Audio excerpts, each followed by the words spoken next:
ลงมาคิดฮอดปานาที่เคยทำกินจากมาใกล้ถิ่นหากินอยู่ในเมืองหลวงตั้งแต่ปีกายเดินสายออกมาเสียงดวงทุกครั้งที่ฝนโหยห่วงอยู่ในเมืองหลวงมันหนาวหัวใจหลังเขาห้องเศร้าบ่อนเฮาอาศัยหลบฝนย้อนเกิดมาจนดันดนจากบ้านมาไกลเหลือใจข้าเศร้าข้ากินข้าวนั้นคือรายได้ส่วนเหลือก็เก็บเอาไว้ส่งไปให้พ่อแม่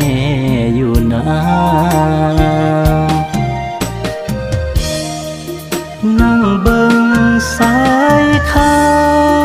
เวลาที่ฝนไหลลินหอมดอกกฐินอายดินกินจากบ้านนา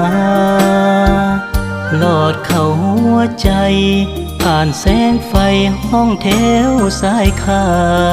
คิดถึงบ้านเฮาแท้นานั่งหัวอิงฟ้าน้ำตาสิไหลใต้ฟ้าเดียวกันทางนั้นเป็นจังใดน้อฝนเอ๋ยช่วยไปบอกต่อหาเงินพอสิคืนกลับไปสู่งานอีกปีต้องมีวันสมดังใจเก็บเงินได้พอเมื่อใดสิเฝ้ากลับไปกอดแม่อยู่นา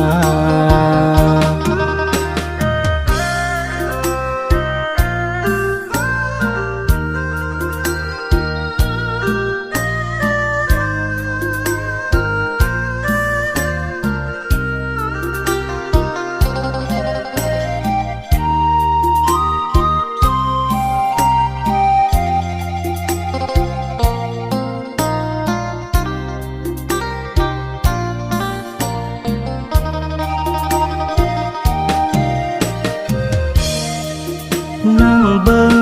สายคาเวลาที่ฝนไหลลิน